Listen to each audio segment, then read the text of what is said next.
If we screw up in any way, you could just edit it out. Yeah. Exactly. I could just edit it out. There's B-roll. I can always switch to somebody. if I show embargo devices, it's no problem. You could just cut it out. just don't do that. Yeah, I know. That's why, when I did, don't ask me what's in my pocket now because everything's embargoed. I was about to say, yesterday when I did this test podcast using this format, I mentioned because Enabong and David Immel were on that test podcast. And I was like, I feel like everything we can't talk about is just outside of frame right now. So, everyone be careful. True. Yeah.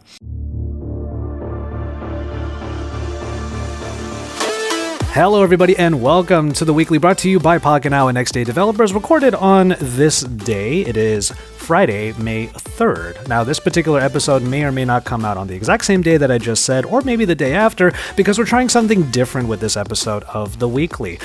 We have our usual group available for today's podcast, but we're recording it in a different way. You'll notice there's no live. However, this might be a YouTube premiere, so, of course, you have a live chat still, so you can still give us your thoughts in the live chat via the YouTube premiere, and hopefully I'll be in there as well, so we can all have a chat. In any case, let me go ahead and change our scene over here. We have with us Brandon and Jaime. I'll go ahead and let everybody just sort of check in a little bit. Brandon, we haven't seen you in a minute. How are you doing, brother? Hey guys, would you happen to have any embargoed devices on you today?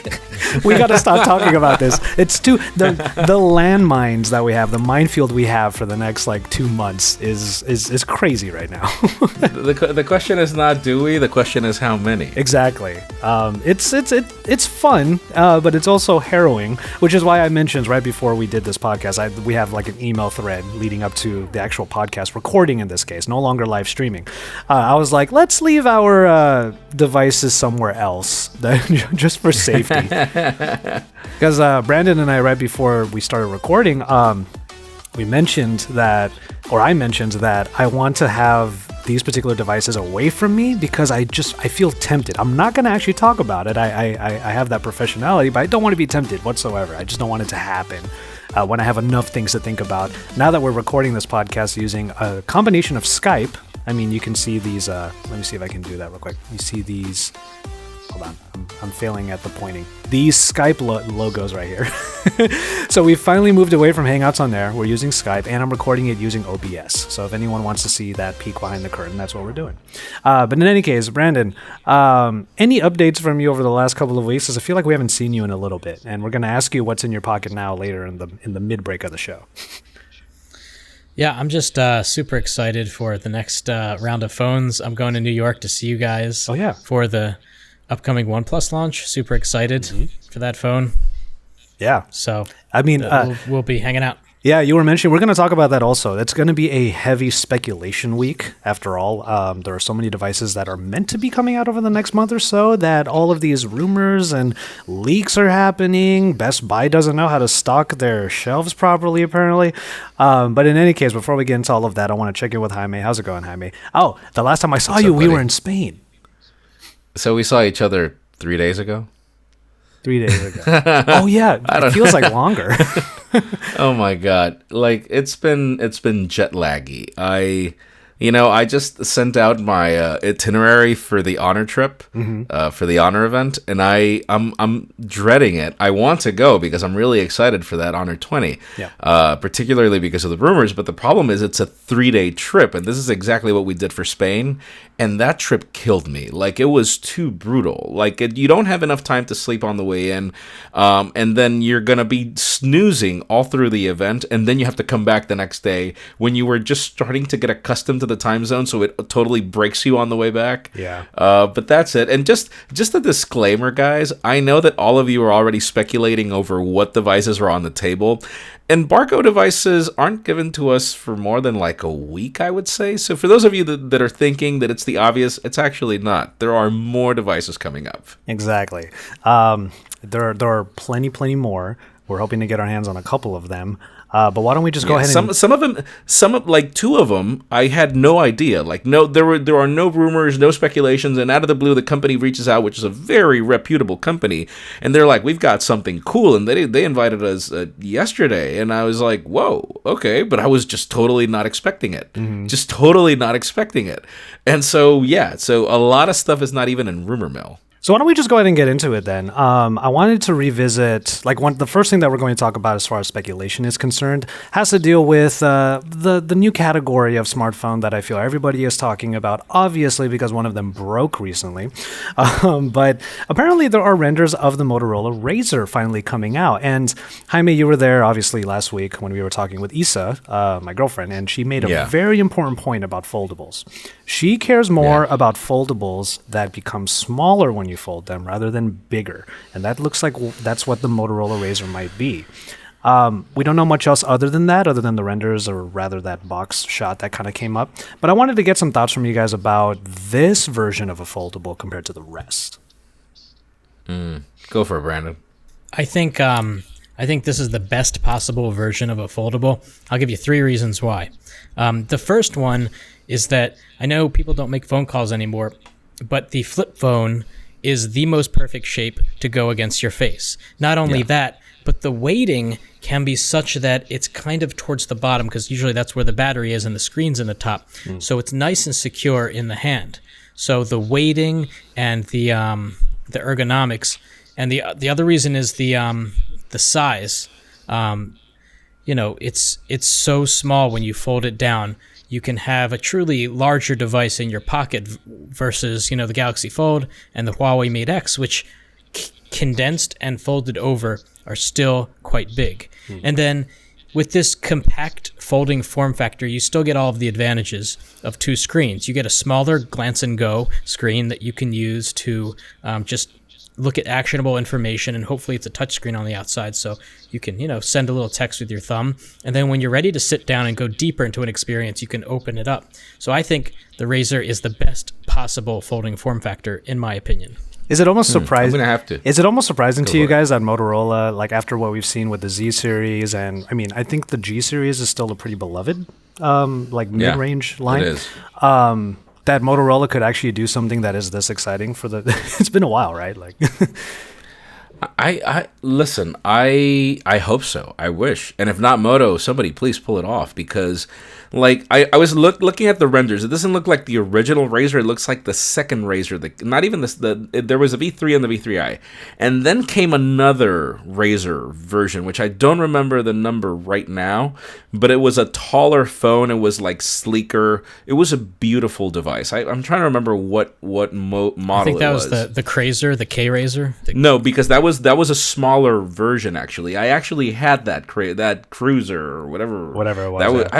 That was the K1, the Motorola K1. I had that one. It was probably one of my favorite phones of all time, and it was like that phone, only bigger, and I loved it. It was gorgeous. And so I really want that form factor, because for me, it's it was just so cool to get a phone call. I do make phone calls, Brandon, sorry. And I'm old enough to make phone calls, and so I would love just pulling my phone out and swap immediately. That effect, it was so cool. It provided that cool factor to phones back then. And then when you're done the call, you slam that son of a gun close, like you're done your business. Yeah. It's like a mic drop. That's the reason why the Mi Mix 3 is my office phone. Whenever I'm using something to either do a teleprompter or to control my cameras, I use a Mi Mix 3 because snap, snap, snap, snap. And so here's the thing. The good thing about this form factor is that it's proven technology. For those of you concerned that that this is a plastic screen, well, actually the screens back then were plastic screens. That's all phones had back then. And so it's already proven that you can put in a plastic screen and that nothing will happen to it. It'll actually protect it even more. I have one major concern. I think it was on XDA that it was leaked, the specifications for this phone. And the specifications looked like those of a smartwatch, guys. Like, it didn't look like something crazy. It didn't look like something amazing. And so that's my concern right now. Like, are we going to truly pay $1,500, which is the rumored price, which nobody's going to pay? But all right, a hefty price tag for under for an under-spec device only because you're getting that foldable form factor. I do think that, I mean, if the specifications are decidedly mid-range, 1500 is way too much to ask. That's almost putting too much emphasis on the form factor just because it's different than the performance itself. So that is a bummer to hear that the rumor is $1,500. I don't know, Brandon, like would you pay that much for a flagship phone like the Galaxy Fold that has this form factor, or would you pay $1,500 for like a foldable that doesn't have super high specs? Well, the Galaxy Fold needs to have such good specifications because it's built around, 3-way, 4-way, 8-way multitasking, whereas the Motorola RAZR, like, maybe inside it's just a regular Android phone. And don't forget, modern Android runs so well with specifications that aren't the latest and the greatest. Like, you can get like a Snapdragon 600 series, 3 gigs of RAM, and light software, and it hums. It's really good at this point. It hums, but then you have to remember the limitations of going to that, because the ISP is determined by the processor. So unless you have a Snapdragon 680, which was the new one that was announced in 660, that we were in 660, the new one. It was either that. No, it wasn't the 660. It's the 680 something and the 7. Or was it the gaming one? I forget, the 730. Yeah. Unless you've got 730G these, is the gaming one. Yeah. Unless you have these processors that have a better ISP, because the ISP is, you can have the best Sony sensor you've got, but if you've got a Snapdragon 430, guys, sorry, the camera won't perform regardless of the optics that you have. And so that is my concern, that you're going to pay so much money for a trashy camera.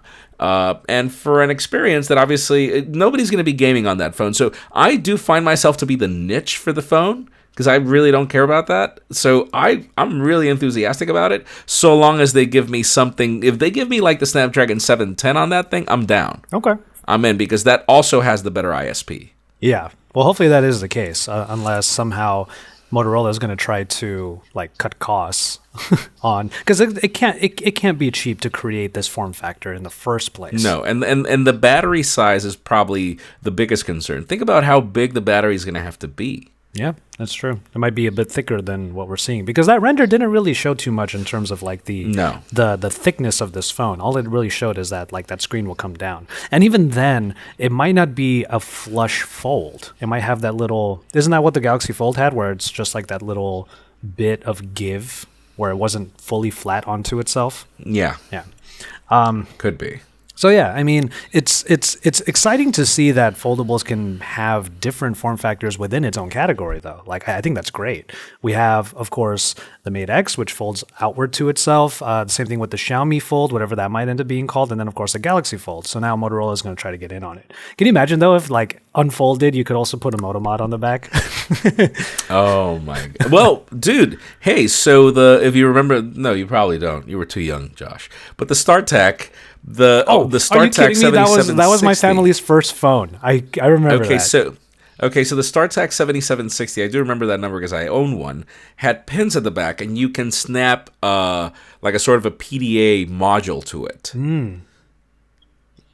Yeah. So, I mean, why not? Yeah, definitely. All right, so let's see. What are some other ones that we had? Am I the only one that feels that the best approach for a foldable is the modular option that the V50 is bringing, with that secondary screen that you can snap onto it whenever you need it and just take it off whenever you don't? Well, what's funny is that that's not technically a foldable phone. It's a foldable case that has a screen on it. Right. Yeah. Right. So whenever you need a larger display, it's a case.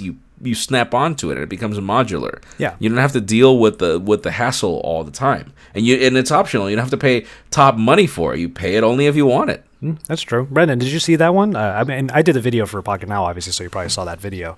But like the case is a second screen, and then it just folds onto itself. It's a thick piece of like kit for sure. But how do you feel about that version of a foldable phone, Brendan? I think it's interesting if you have the accessory at the right time when you need it. Well, for people who might have it, it might be all the time. So you're just gonna have this huge bulge in your jeans. Could be. Yeah. Yeah, it just adds, I think, unnecessary thickness unless you're okay with the Oh, jeez, bulging your pants. Yeah, exactly. That's what I was gonna remember those Sorry. terms, because when we have our foldable phones that we end up reviewing, wherever we might be reviewing them, those two terms, bulge in your pants and unnecessary thickness. I like that one, unnecessary thickness. We do have a number of other devices to talk about. Again, rumor, speculation. It's a spec week. That's what we're called, speculation week. You mentioned a little bit earlier, Jaime, about the Honor 20, and there was a render that was starting to make some circulation out there. Yeah. The phone itself, I mean, okay, the relationship between Honor and Huawei is very storied. There are different perspectives on it, even from Honor themselves. But when you take a look at this particular render, this phone looks a lot like the P30 Pro, don't you think? It looks a lot like the P30 Pro, and that's actually a good thing, because if you've noticed, I mean, what is the price difference between a Huawei phone and an Honor phone? And what is the difference between what you get? You had the experience with the View 20. I mean, you were impressed by that phone, and so I think that the coolest selling point about Honor is the price tag. I mean, you are getting a Huawei top-level experience without having to pay for it. There are some compromises, like water resistance, like the fact that there's no wireless charging, et cetera, et cetera. I haven't really seen the specs of the Honor 20 completely. All I've heard is about the cameras. But I am looking forward to a device with all those specifications and everything, and the price that'll make it more accessible, because the technology is really cool. I really love my P30 Pro. I posted about it on Instagram yesterday. I've really enjoyed using it for some things. There are a couple of little things I don't like, but I don't know. I feel that would be a great approach if they would just continue that. It's been a trend, actually. I think that the Honor 10 looked like the P20. If you remember. Mm-hmm. Yeah, that is true. I think not like the P20 Pro. So if you saw the renders, it looks like this P20, like this Honor 20 looks like the P30 Pro, not the P30. But even if it did, if you think about it, the sleeper hit for Huawei is the P30, not the P30 Pro. Because you get literally a P20 Pro in another packaging, and you get the RYYB sub-pixel array and everything. And I'll tell you this much, I don't really like the 5x optical zoom much. I feel it's too much. It's 120 millimeters? It's crazy. Like, for street photography, I prefer 3x, or I would really like if there were like steps in the middle. So even if that Honor 20 is a P30, it would still be a great phone.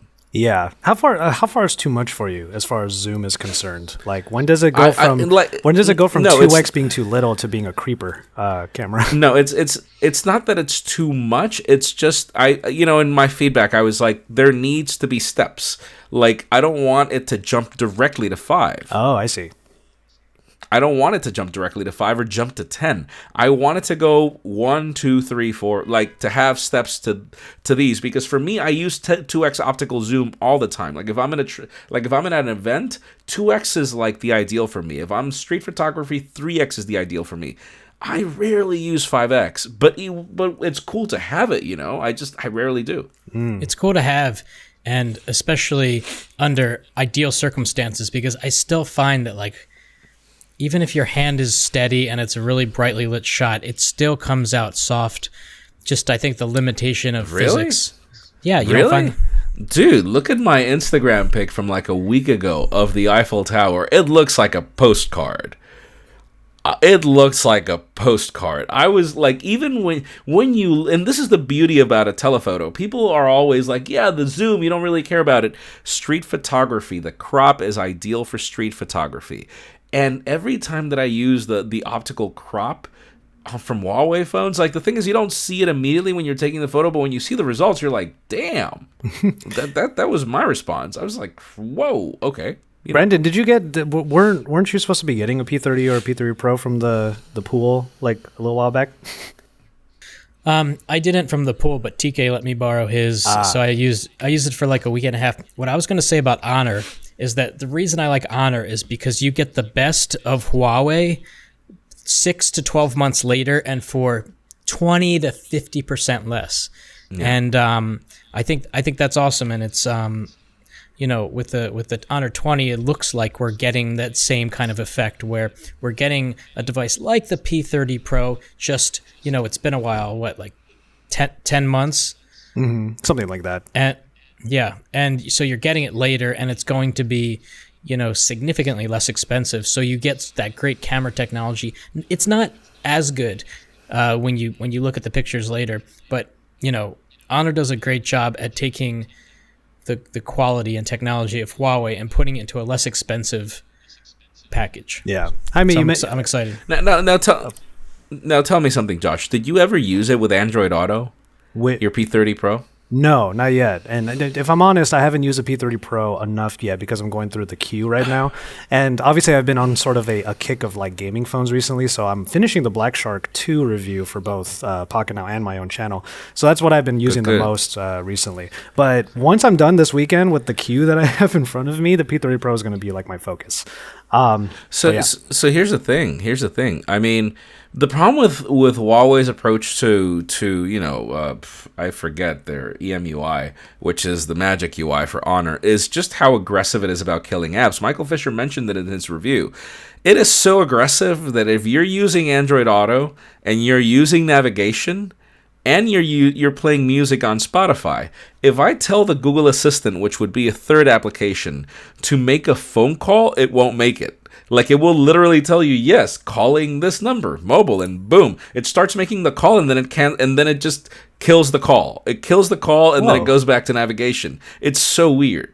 It is so weird. It's that aggressive about killing apps. And so multitasking on a Huawei phone, like, don't get me wrong, the battery life is like, I think I used my P30 Pro yesterday all day. I ended the day at like 78%, 75%. And it was like the only phone that I was using. It's crazy good, but I would like a little more granularity and be like, you know what? Let me keep at least 5 apps running, man. Come on. Yeah, it has all of this RAM, so like, why would it be so aggressive about killing things, right? Well, it's not just about the RAM. It's each of these applications running in the background kills battery. Yeah, that's fair, I guess. It does lead to some pretty awesome battery life, but you're right. It can mess with the usage on the daily. Because I make phone calls, Huawei. I do make phone calls, especially in Android Auto. Yeah, I can't use my phone for anything else. Yeah, indeed. Okay, so before we get into the one that the device that I want to like actually talk a little bit more at length about, because we're going to get a little bit existential. We're going to revisit an earlier phone because apparently we're going to get a new version of it coming up soon. I do want to talk a little bit, like the OnePlus event is so close that I don't think we need to talk at length about the specs and the rumors and whatnot because it's going to happen very soon. So I do know though that Brandon, you are super excited for this upcoming one. I mean, we all love OnePlus. We all love the tenets of OnePlus: Oxygen OS, simplicity, minimalism, whatever. But I just wanted to give Brandon the floor a little bit because you had expressed that you're so excited for this upcoming OnePlus 7 or whatever the case may be. I'm so excited for the next OnePlus phone, if the rumors are to be believed. I've been waiting since the RAZR Phone 1 for another company to do a higher refresh screen, and it sounds like the OnePlus 7 will have a higher refresh screen. I just am so excited for this phone, guys. I use my OnePlus 6T. Every time I go back to it, I'm like, this phone is so fast. It's crazy. Everything is instantaneous. Scrolling is fast. The hardware is fantastic. And they figured out the camera. Like every generation, the camera's gotten significantly better. It started subpar with back in the predecessor to the 5. What was that? The 3T and the 3. Cameras weren't that good. Really high quality metal build. And then we started to see some real improvements in the 5, the 5T, the 6, the 6T. So for me, OnePlus phones are the ultimate. The camera's still not there yet 100%, but I think they're getting there. And the rumors about this year being nearly bezel-less, high refresh screen, and they're finally moving beyond, it sounds like, the kind of FHD to a higher resolution display. It's just going to be bananas. I can't wait. I'm so excited. Yeah. Do you have like a wish? You're already going through your wish list here, but like as far as rumored features are concerned, like we're seeing a lot of sliding / motorized type cameras and whatnot. Is that a feature that matters to you so much, Brandon? For me, I don't take that many selfies, so to kind of tuck that away, I think is awesome. Wish list: 2 things: wireless charging and dual stereo speakers. I can't imagine that's that difficult to do. Wireless charging and dual stereo speakers. All right. I actually don't use That'll be wireless awesome. charging as often as people like make it out to be. I know it's a kind of a hot topic these days, especially with like the new It depends AirPods, on but- how depends on how many wireless chargers you have and how often you need it. Mm. I like wireless charging on devices like the P30 Pro because you rarely need to charge it, and so I literally just place it on the pad at night. Okay, fair. And for me, that's crazy convenient. You know, if the device has good battery life, and I could just place it on the pad when I go to sleep and I don't have to be worrying about that, then for me, wireless charging is valuable. But every other way, it's like, meh. Yeah, the only thing that I really need to wireless charge is this thing right here, this Ember mug, because Oh my god, I wanted to buy one of those things, man. I was like, $80 for a mug, never mind. yeah, I mean it's a level of convenience that is pricey, and it's definitely a luxury. So I'm bougie today. This is my AirPods. Let's put it that way. Oh my god. You were gonna say something, Brendan? Yeah, I was going to say wireless charging has gotten more important to me in the last like 2 years for one reason, and that's iPhone. Now that the newer iPhones wirelessly charge, my dad has a wireless charger. He never did before. When I go to his house, my mom has one. My wife uses one on her iPhone 8. And just like now that the iPhone does wireless charging, I want my phone to have wireless charging because now people have wireless charging pads. I'm over their house. I need a quick top up. They have one out on the counter, but boom, now we're charging wirelessly. I love it. It me- seems like you're doing the Lord's work because you're actually your tech background and lifestyle is actually like proliferating in your family, which is it's not easy to do. For me, wireless charging is valuable when you do things like the Pixel Stand, where you place it on the pad, it charges your product faster, and then it becomes a Google Home Mini, pretty much. Yeah. That for me. I wish every phone did it. I don't know why Apple doesn't do it with Siri. I don't know why every other, by now, the A word, which I sadly have an Echo right in front of me, so I can't say it. But right now, with the A integration on a lot of mobile products, I would like jump on that quickly. You know, use your wireless charging stand and turn your phone into another. Because in the end, for them, the business is not really to sell the speakers. The business is for them to drive the content consumption. Okay, yeah, that's fair. I think just as far as the speculation is concerned on the OnePlus 7 or whatever the case may be, I do agree with you, Brandon, that high refresh rate screens are still somewhat underrated. And I think that it's something we should start seeing in more and more phones. So I would be excited for that if that is indeed the case. But the question is, what other device? I mean, OnePlus has been using OLEDs, and what other device has an OLED with high refresh rate? It's only been done in LCDs, unless did the ROG phone bring it? Oh, that's a good question. I can't remember off the top of my head. I mean, Hold on, I'm gonna. Yeah, you I'm could gonna check look it, that up, 'cause yeah. I think the ROG phone is probably the only other phone that, assuming that it does come with that. Otherwise, if the rumors are true and we're getting high refresh rate, does it mean that we're getting an LCD on this phone? Is the question. That's one of my concerns. yeah, I agree. Okay, well, while you look that up, Jaime, and also I'm going to ask Brandon this question first so that you can navigate the minefield a little bit easier. Brandon, our recurring segment on this podcast, you can say whatever it is. It doesn't actually have to be in your pocket, but what is in your pocket now, Brandon? In my pocket now is the Galaxy S10 Plus, but I've been switching phones like once a week lately. Tonight when I get home, I am going to spend the weekend with the iPhone XS because it's just been a while since I used an iPhone, and like I feel like it's kind of my obligation to use different products, and I don't feel at home on the iPhone anymore. The notification system just sucks so bad. It just paralyzes me. Really? Yeah, it's just bad. It's so bad. Just it still has this well, whatever. So I'm going to switch the iPhone. What are you talking about? At least notifications on the iPhone are chronological. That's one of the things that pisses me off about Android. I'm like, why are you putting text messages at the top? Nobody texts now. We use WhatsApp. Like, we use other things. And then I have to be like pulling the drop down to the bottom. I want to know. My phone just vibrated. I want to know why it vibrated right now, it should be at the top. Why do I have to put up with that sort of priority? Or if anything, allow me to choose in what priority my notifications are shown. So for me, actually, iPhones are like, if my phone ever vibrates and I have 4 phones on the table, the phone that I'll pick up is the iPhone. That's the phone I'll pick up. You know what? I have to kind of agree, because like being in a long distance relationship, let's just put it that way. I know that when a messenger icon shows up in the notification area, that it's most likely my girlfriend. But then when I bring down the notification drop down, I got to scroll past all the other. I've never thought about that. You just broke some glass, Jaime.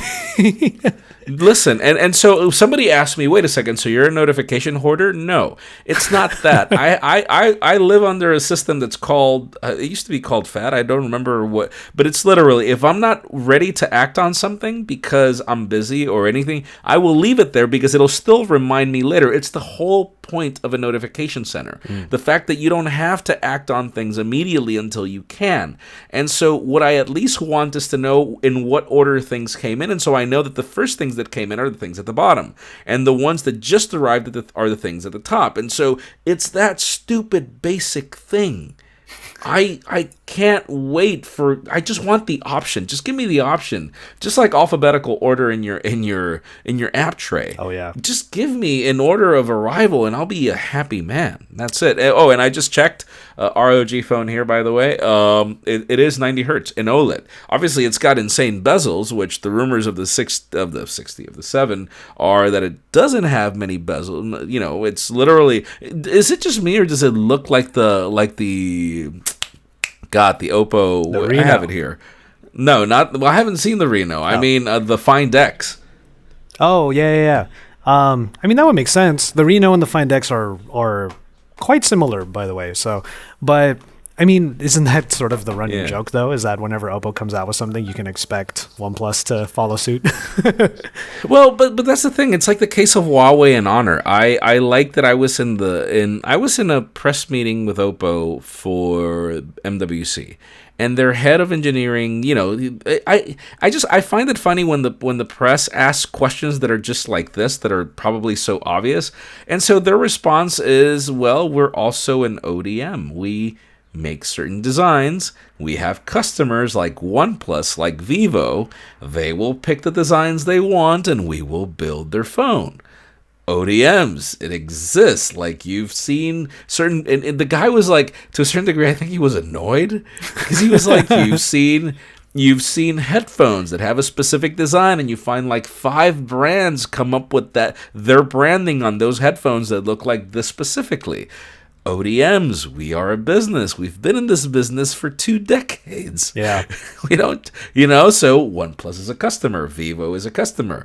Realme now is a customer as well. Get used to it. Yeah. Oh, that ROG phone and that Find X that you just popped out, is that your, what is in your pocket now? No. My Pocketnow is Garmin Fenix 5 Plus, now that I've found a metallic band for it, but that is about to change. I don't know if I want to. This is not under embargo, by the way. I just haven't had a time to get to it. What is that? Nubia Alpha. Oh, I didn't recognize the logo. So I'm gonna make an IGTV video on this today, unboxing it. Mm-hmm. I have not had the time to play with this, and I'm not even sure if I'm willing to use it. But I'll give it a try. They told me they would reach out to me to tell me how to connect it, because if you remember, the idea of this product is for it to be a phone, not necessarily a wearable. Yeah. So that's going to be weird. Okay, fair enough. You know, it's funny. You just brought out a Nubia product. I should be using it right now. I have used it a little bit, but Nubia actually reached out to me as well, and they sent me the Red Magic Mars. So they reached out to me too, but they haven't sent it. Oh, well, I went ahead and got it because I'm on a kick of gaming phones recently, so I wanted to try it out. Much like the ROG phone, it has the triggers on the corners when you're holding it in landscape. Nice. But yeah, as far as what's in my pocket now, it's actually what's on my finger at the moment. I did get another product that, again, like the queue is getting so large these days. But just a quick question. This is not a spoiler, but I just wanted to reference. Did you guys watch Endgame already? Not yet. Not yet? Okay. This is a line from... Not yet. And Diego is asking me to not watch it until he comes. Diego's landing here on Tuesday, but I'm not back from I.O. until like Saturday, so I can't watch Endgame until next weekend. Oh, no. How about you, Brandon? God. I feel like silently not telling him that I already watched it and acting stupid when I go. Well, that's documented proof right there. So hopefully Diego's not watching this episode. This is a line from Endgame. It's not a spoiler, but it's a line from Endgame. I just want to say, I am inevitable. So it looks like I'm trying to make the tech gauntlet right here because I have the Aura ring. But this is an old buddy right here, the Ori. Do you guys know the Ori? I mean, there are already a couple of reviews out.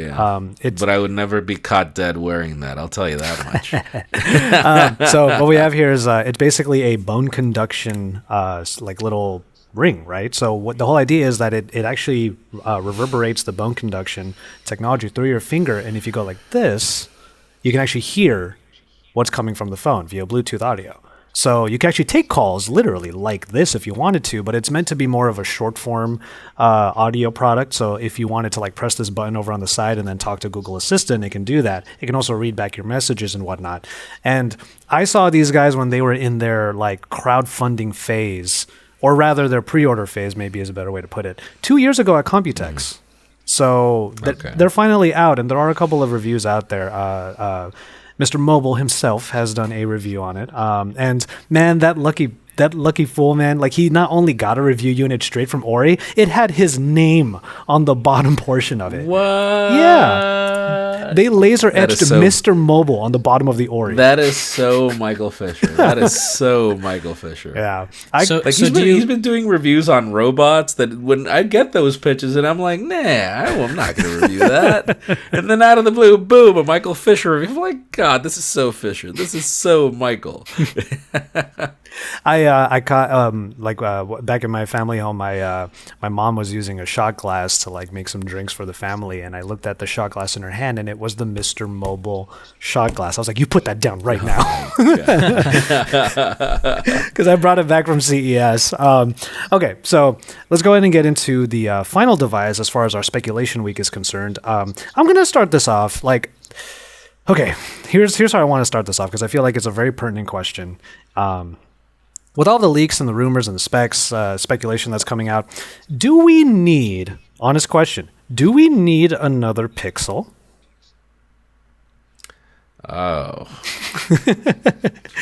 That's my question. Brandon, no. Why don't we start with, okay, so Jaime just said no, but Brandon, I haven't heard from you in a minute. Like, how much have you used the Pixel 3? And how would you feel about a new version of the Pixel 3 coming out that is, yes, more affordable, but in general, the question is, do we need another Pixel? I have the Pixel 3 and the Pixel 3 XL, and every time I need my best camera, unless I'm taking a lot of video, it's always the Pixel 3 or Pixel 3 XL, and I think there's it's 100% unanimous across the entire tech community that the best camera phone ever to exist is the Pixel 3. So if somebody wants to have the best possible photo taking experience, but they don't want to pay these ridiculous Pixel 3, Pixel 3 XL prices, I think there's a spot in the market for a less expensive Pixel 3a, Pixel 3 XL that offer that same incredible camera at a much more affordable price. Well, here's my follow-up question then. Like, if the Pixel 3 has been out for a number of months by now, and if you actually wanted to have that camera by now, wouldn't you already have a Pixel 3? You know what I mean? Like, or a Pixel 2 XL? Fair, yeah. I have. Or a Pixel 2. I just, listen, My opinion with the Pixel is like, listen, the solution for when you're not doing well is not to do more of the same thing. That is not the solution. So doing a less expensive version of a phone that didn't do well is not a good idea. So there's one reason why this phone is important. The main one being the topic that we were discussing about the ISP and the processor. You need a powerful processor for the ISP to be a specific way in order to be able to take good photos. So I do trust in Google in coming up with a new computational trick that will make even cheap processors and cheap ISPs get a better job done. So I think do it in the cloud, and you know. Yeah. So I think that this phone matters. I'm not saying it doesn't. It would be great to get better photography in the mid to low range. My problem is when, the design of the Pixel wasn't great. My God, the screen, like, I remember when I did that review, I'm like, I really want to love this phone. And then there were cases where the phone took better photos than the iPhone and then everything else. But because the screen was so bad, it wasn't until I pulled them into the computer that I noticed that. Other than that, I ended up posting the photo from the other phone just because it looked better. And it wasn't because of that it took better quality. It was just the screen on the iPhone was significantly better. Or the screen on the Galaxy was significantly better. You're not even talking about the notch yet. No, wait, don't even get me started about that. People are like, we want 18:9 video. I'm like, have you ever used a Pixel? Mm-hmm. Have you ever used the Pixel 3 XL and tried to watch 18:9 video on that and notice that you can't zoom in and out of that? Can you imagine what it's like for us to put all the effort into composing a shot for you to have that covered by literally half of Long Island City in the size of that notch? It's just like that. And then, other things like the battery life on the Pixel 3 XL wasn't great. It takes forever for the camera to launch. Like, I love that Marquez did a video about that specifically where he was like, come on, guys, you're Google. Like, everything that's made a Pixel, what made the original Pixel possible, the ugliest phone that could ever be launched, but a great camera and a snappy UI, an insane battery life. The original small Pixel had insane battery life. It was great. And so why can't we remain in the basics? Why can't we get the basics right? The camera is the most important thing. The battery is the most important thing. If you're going to tell me that the software experience is great, but you're still going to give me an ugly phone, that's fine. We can work towards that so long as the experience... Like, if you grab any OnePlus phone, I dare you to grab a OnePlus 5, not even the 6T. Grab the 5 and play with Oxygen OS and compare that to the Pixel UI on the Pixel 3 XL, and you'll notice that the OnePlus 5 performs better. I just noticed that's just a bit of a tangent, but Jaime's shirt is very appropriate for this rant he just went on. Appetite for construction? Devastating. But it's true though. Like, so to get your kind of take on that, Brandon, like, do you agree with a lot of what Jaime is saying? Because if the Pixel 3 and the Pixel 3 XL are already sort of subpar in the flagship game, what we're about to get in what is basically going to be called the Pixel 3A and the 3A XL are lower specs that might make those problems even worse. Even worse. Yeah. Definitely the worst part of Pixel devices, besides their kind of boring design, is that they get significantly slower over time. I don't want to say as bad as a Samsung phone, old generation, but like, it's pretty sad if you pick up like a Pixel 3, Pixel 3 XL, that's like, what was launched in November or something. So it's really not that old. And it lags. The camera takes forever to launch. And that's another reason OnePlus phones are awesome, is that doesn't happen at all. Even like an old phone like the 5. Yeah. Yeah, and so I feel the value proposition of the original Pixel has been lost. It has been completely lost. And so unless Google is willing to go back to its roots, just give me, I don't care. Like, listen, all I could think of is the experience we had with the Pixel Slate, where these are good ideas. I'm not saying they're bad ideas. And the Pixel 3 XL from its back is gorgeous. I love the phone in white, the white variant that they gave me. I love looking at that phone from its back. I despise looking at it from the front. I'm like, where are your engineers, damn it? Yeah. Like, you're telling me that, like, and don't get me wrong, I love that dual camera, that wide-angle selfie camera. For me, like, the Pixel 3 XL is the selfie phone for me. I drop like 30 pounds every time I take a photo with that thing. So it's a crowd pleaser for girls, definitely. But it's just one of those things where it's like, God, man, like, I get that these things are good, and I get that I get free photos. It's not any better. There was a time when it was uglier than anything else and it was better. Now it's not. Now when you've got, I get it. It's a good camera, man, but when you use the P30 Pro or even the Mate 20 Pro, it's like, there are cases where you do get better dynamic range from the Pixel. Sure. There are cases where you even get better dynamic range from the iPhone. But everything else, man, video recording is trash. Like, the quality is good, but the audio is terrible. Yes. And so it's like, what is like that phone that I always carry? I have to carry it because it's my microphone. but for work. But if I had to make like a video, like when I was in the Mate X, when I did that Mate X hands-on, I was right there at night, run the mill. I need to get a video done, and I was not carrying a camera. I had a Mate 20 Pro in one pocket, an iPhone XS in the other. I pulled out the iPhone. Fair. Do you guys think it's possible? This is kind of weird, but back when we found out that Google was making its own hardware, we were like, that's strange. Why would Google do that?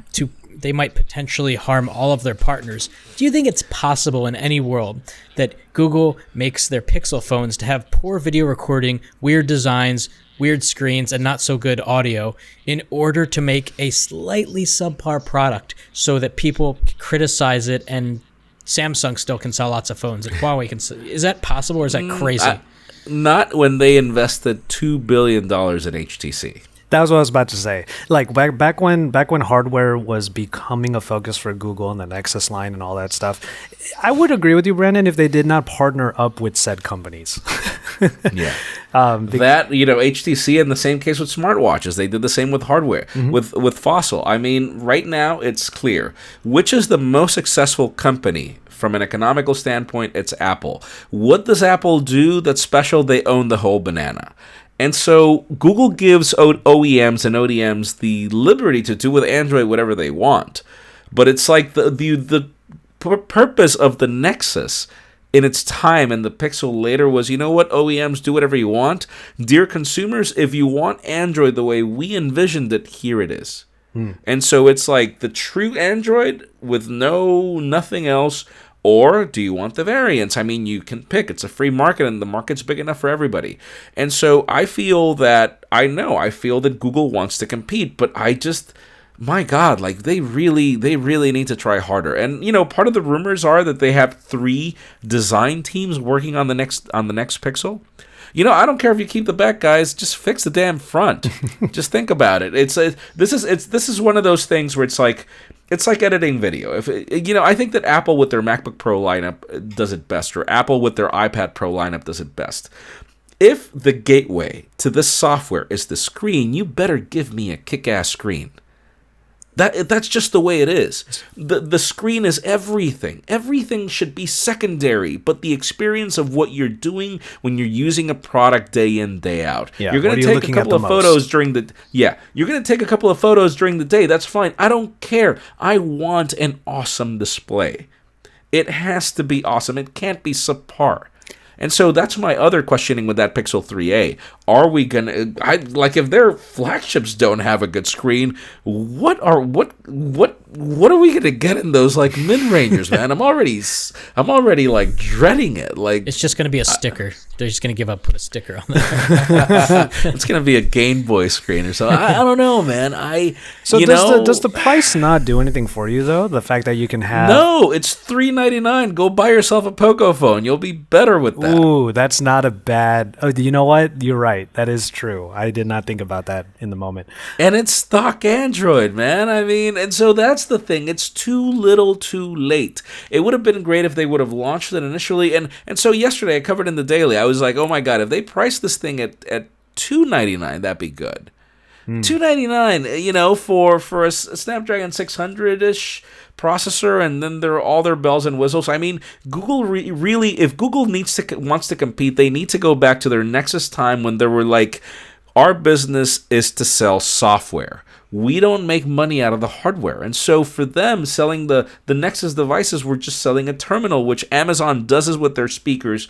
So that's the market, and they do it with their tablets. They need to stop worrying about how much money they make. Amazon does it as well. If you think about it, Google is the company that is in the position to do this that other companies don't. Samsung doesn't control the App Store. They don't make a cut. They don't make an economical cut out of the App Store. None of these companies do. The only company that makes money out of the App Store is Google from the percentage that they get from developers. So if there's one company that should be selling as a cheap, meaning an inexpensive, high-quality device, it's Google. They are the ones that should be doing it. So you want Google to go by way of Xiaomi then? Yes.